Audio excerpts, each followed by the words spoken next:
Okay. Let's get it started. That was a cool introduction. I love how everyone put all on the left and no one is on the right. Okay, awesome. How is everyone? Are you guys excited? Is Zurich is happening? Yeah? Awesome. Okay, cool.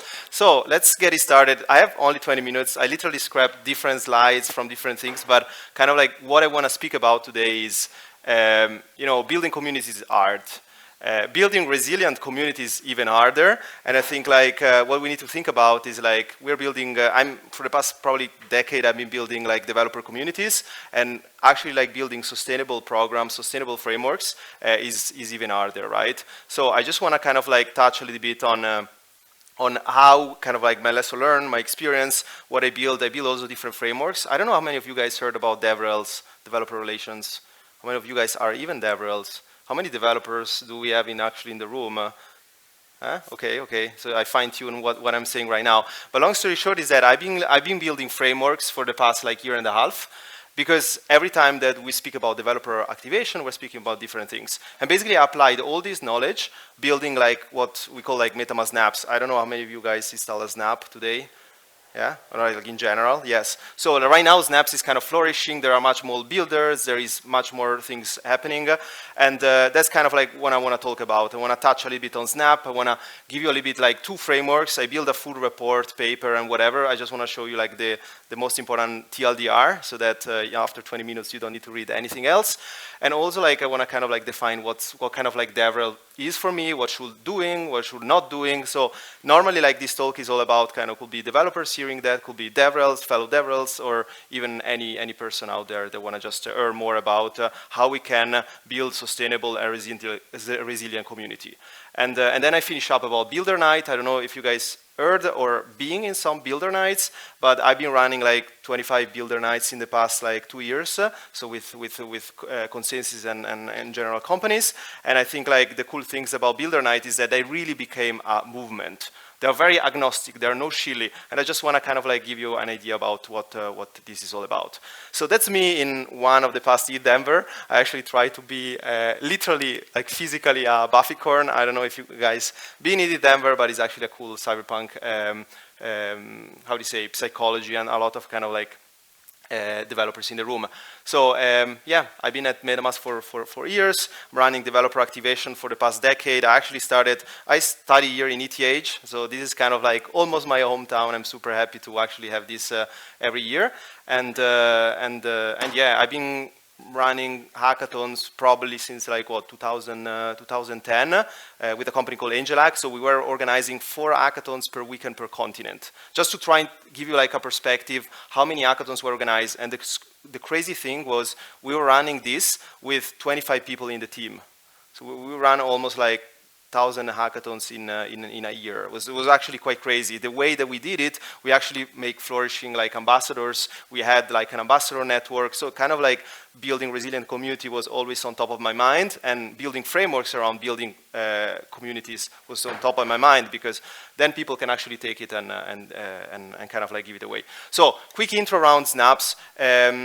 For anybody, I mean, I assume everybody's kind of like use MetaMask or general wallets. You're doing different things. But if you want to extend today like the functionality of what the extension does today, for example, interacting with like non-EVM chain, doing kind of like security kind of like extension, could be like different kind of plugins. We basically build this ecosystem of snaps that extend the functionality of what the extension does today. There are different kind of like use case, right? I put these kind of like things here, but interoperability snap is one of my favorites. So right now you can install Starknet snap, BTC snap, Solana snap, and you literally can go non-EVM with literally like 2 clicks. And then there is a lot of like other snaps categories. They're super interesting, like the notification snap, the security snap. There is a lot of like different things also for gamer. For example, for batch transaction, NPC snaps are also super interesting, because what you can do in a nutshell is executing multiple and batch transaction and auto sign-ins. So you can also delegate things.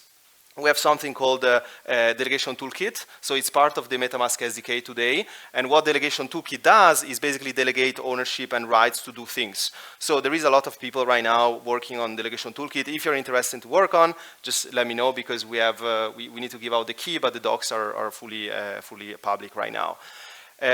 So kind of like snaps explained, I think I already kind of mentioned, but Snaps is nothing else as kind of like a siloed extension working completely independently.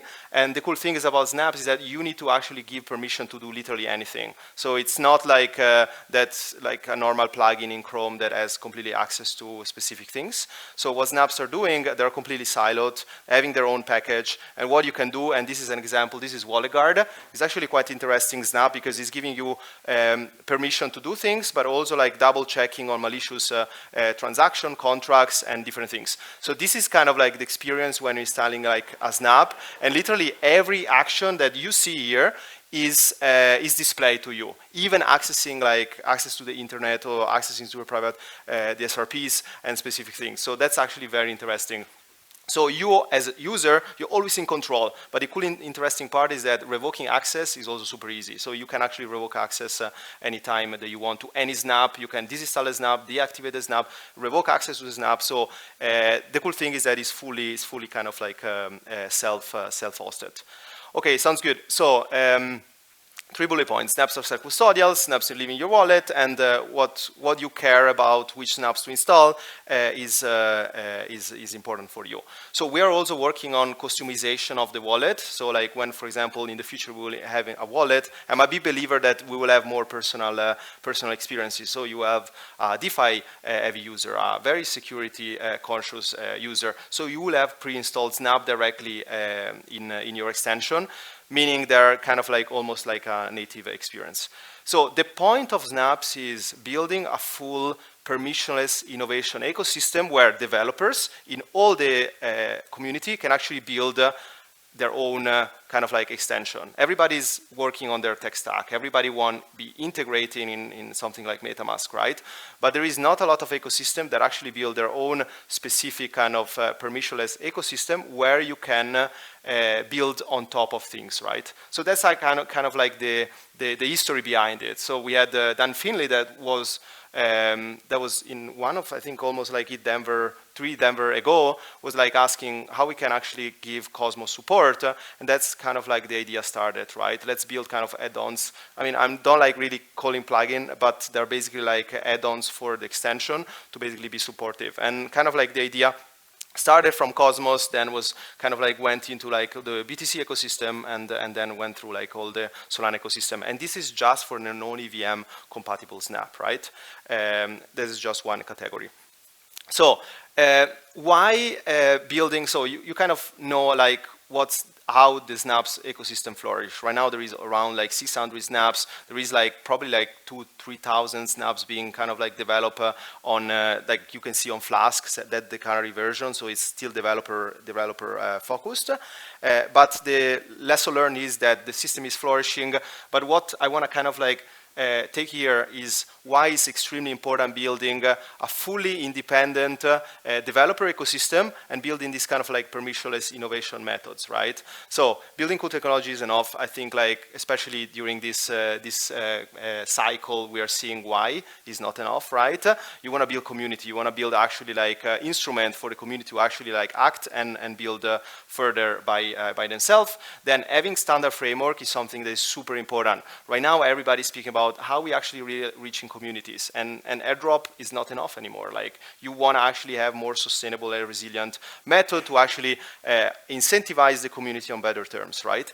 And then obviously I'm a little biased because I'm doing DevRels for a long time, but having actually like a strong DevRel structure where you can define boundaries with also the other team. So this is all kind of like discussion about intra DevRel company. And Consist is a big company where 800 plus people, there is different departments, and there is a lot of like alignment, disalignment around what DevRel should do and what should not do, right? So it's important that you define those boundaries. Okay, so I just want to say two things on the DevRel side. So we have obviously the technical heavy DevRel, and then you have the advocacy side, right? My suggested structure, and I'm basically building the team since the start, is the evangelist side and the advocacy side. And I love to kind of debate that. Please ask me question also, like if you guys want to raise your hand or ask question, feel free to ask anything. So, and I'm asked myself for nearly like, I mean, quite a long time, is that what actually like everybody's speaking about developer needs, and I kind of came out with this kind of like framework about what actually the true builder needs. So I developed this kind of like Francesco hierarchy of needs. I actually like show you what I'm thinking about. So this is something that I was studying in my MBA in the States, but was like, okay, you remember this, the psychology hierarchy of needs, right? And I kind of said, okay, let's transform this in a builder hierarchy of needs, right? So I kind of came out, it was actually quite fun framework, but I actually came out with what is necessary for builders to be successful in their developer onboarding journey. And it was very interesting because it's a long kind of report. I just want to show you the first kind of like 2 stages. So the 4th and the 5th is the most important part. So obviously you want to be present in some of those flagship hackathons. You want to have your docs on place, and you want to have your kind of basic education. So we've been starting building Courses Academy back in the days when we were actually training all the new Web3 developer in the space. Then we try to be all the time in those ecosystem events, like could be globals, could be like specific things, and more standardized and localized places. And then access to resources is something that I think is super important, because if your docs are not working, if you don't have the getting started, if you don't have like some of the CLIs kind of like you can actually spin up your dApps and build on top of it, is also kind of like a fail.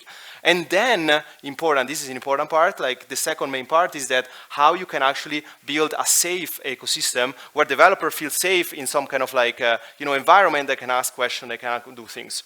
And that's why here, ecosystem builder meetups is super important, right? But I specify here ecosystem builder meetups. Why it's ecosystem specific? Because you need to be kind of like, that's why kind of Builder Night started, because I said I'm tired for people to shilling me your docs, to shill me like your technology, and you're literally doing the same things, right? So that was kind of like the lesson learned here, and that's what we did with Builder Night. So we built this aggregation of like developer meetups, fully agnostic, where we actually speak topics. We started with 437 meetups. We went to layer 2 meetups, and we were getting all the top like builders in the space in the same room to debate topics, to debate verticals. And I will show you a little bit what's that about. So that's one kind of like framework that I wanted to show. This is kind of like the report. I can show you like some link afterwards.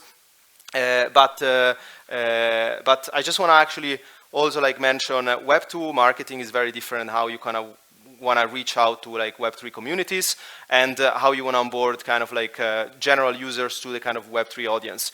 So, and 2 main boxes that kind of like I put here is that obviously you want to leverage the fact that you're working with a lot of like other ecosystem partners. You want to have them together in those meetups. You want to have them in different co-activation, like could be virtual hackathons, evergreen grants. We're working a lot with like co-grants partners, so that's actually like a cool things. And then relationships, right? You want to actually make sure that you provide a platform that you have developers and builders coming to present what they're building.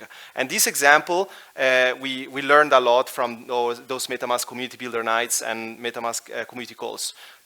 Yesterday we had our first of the year MetaMask community calls with 25,000 people, and was really cool because it was all online. And the cool thing was we brought ecosystem players. We had a really cool chat with Dune. I don't know if it's around. I think it's here in the conference. They just launched Echo, so it's fully open source API for kind of like building their Dune Analytics dashboards. But kind of the lesson learned here is that community calls, we kind of like move to be a platform where developers, where hackathon winners show what they're building. And then basically like the next part of the talk is all about, okay, how we are engaging those developers when we have this kind of builder identified. So you want to focus on education, curiosity, you want to build those instruments. And then one part that I think I need to go a little bit faster, but one part is that understanding which stage devs are and how you want to engage with them. So one part of the game was understanding where are those developers and builders in their journey. Like Snaps was a perfect example, because we started with beginner developers, and then we said, okay, actually Snaps are NPM package, fully JavaScript pre-built packages, and we said there are much more advanced developers that we need to target. So we went into kind of like different workshops and different way to engage with them. And then I asked myself, why everybody never understand actually like the developer journey and the developer funnel. So actually I thought about, okay, let's build a framework on that. So I actually like started to think about where is the developer kind of phase and where is the funnel where you want to target and how. This is the most important part, how you want to target. Like when is the time basically to shield to developers in which stage, right? And I think, and basically that's what kind of came out, was basically to say, okay, basically two main parts, right? You want to have a value-driven onboarding. So the upper part is all about value-driven. You want to run IRL activation. They are kind of like no shielding. They are focusing on technology. They're focusing on vertical. They're bringing all the ecosystem together. And then when you actually have a sustainable and resilient community, you want to start to actually do product-specific conversion. Like we have, for example, 4 different products. We have MetaMask SDK, MetaMask Snaps. We have all the delegation toolkit. So there are different things, and then, as you know, there is Linea, Infura, so there are actually different kind of like sub-products that we're pushing to the community, and this was actually one big lesson learned, is that even content, when you start doing thought leadership content, you actually go in a space that is more safe for developers to actually debate the topic, and then you can speak about how to build your first game with MetaMask SDK. But at the beginning, you need to kind of build this critical mass of people that are interested genuinely to the community. So these are some lessons learned around kind of like developer funneling. Obviously, docs is the most valuable assets for general like onboarding. You want to actually understanding which part of the funnel you are and where those developers need to kind of like be kind of targeted. So having specific doc page for different levels is something that was very efficient. I really like the fact, and we started working a lot around examples. So we built, for example, CLI for SDK that you can actually like pre-configured and having kind of pre-built apps already for developers to spin. Could be hackathon, could be MVPs, could be on different ways. And that was actually very, very cool. And then also one big lesson learned on Snaps specific was that we use bounties for, we use bounty at hackathons for actually pushing the engineering team. So we had a big engineering team. We have been shipping quite a lot, but 2 years ago, for example, we started to say, okay, different Snaps category need different technology, and we actually sit down on the year and we said, okay, every 2 months we had specific hackathon that we had to be there, and then we put the bounties. Always, every time we kind of iterating on the bounty. And the cool thing is that the bounty had to be ready, so the engineering team also was pushed on the background. And I think that was one lesson learned. So if you're kind of like hearing that, I think that's a good way also to work more closely with the engineering team to actually ship and prioritize feature. Because prioritizing feature is one of the most important part, and I think like developer people on the ground really understand prioritization. And I don't think like prioritization is really understood by PM that are not actually working with the community and are not actually in the community to argue that stuff. And sorry for the PM in the room, if you guys are doing that. But it's actually true. So one recommended lesson is like trying to be hands-on on the trenches, being a hackathon, being with developers, because really like you feel that you can understand prioritization. Okay, that's kind of like the lesson learned around our community calls, right? So you want to kind of highlight community success. You want to actually build full evergreen programs where hackathon winners, people that are getting grants, people that do things can highlight their wins. And I think that's kind of the most beautiful things that you can see. Yesterday we had one hackathon winner from DEF CON that actually presented his Revoke delegation toolkit, the app, in front of everyone, and it was like, that's awesome. Like I wish like more people were doing in hackathons and kind of like fostering more kind of this environment. Okay, sounds good. And then all this about like what you want to do is building obviously like a resilient community. Airdrops will never give you this opportunity, obviously, especially on the user side. But one thing that definitely learned here is that permissionless innovation was the key, right? As Snaps was actually one part. One single thing is that if you wanna replicate something like Builder Nights, that was kind of like my 3 verticals. So we literally started to say shield-free zone. You can shield. You can actually speak about technology, and kind of everybody is welcome. Like we try to put also like panels with all the competitors together, all the ecosystem together. That was actually amazing. And then tech focus. So you kind of define. And for Denver next, we're doing a Builder Night on AI agents, and also like permissionless, kind of like 7702 and 7715, and will actually be fun. And then we put all the manifestos, so for people to understand that this is a safe space that you can argue.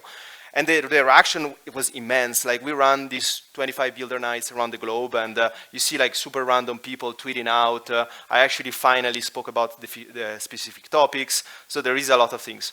So give me 2 seconds. I'm finishing here. But Snaps is the example, is why also like the community is so resilient. And I just want to show 2 QR codes. So one is the directory, so you can actually see what Snap is all about and how you can build a Snap. And this is basically like a full like developer program that you actually take pre-built snaps, USC wishlist snaps, and you can actually like take this and build on top. So big shout out to Ethereum Zurich. Thanks so much for these 22 minutes, and feel free to ask questions. Francesco, thank you very much. Hate to interrupt, but unfortunately we need to go on with the schedule. Really amazing what you guys are doing with the developer community. And I think we can still have one quick question from the audience as we prepare for the next session. So anyone wants to ask a question? No one is sleeping, so it's good.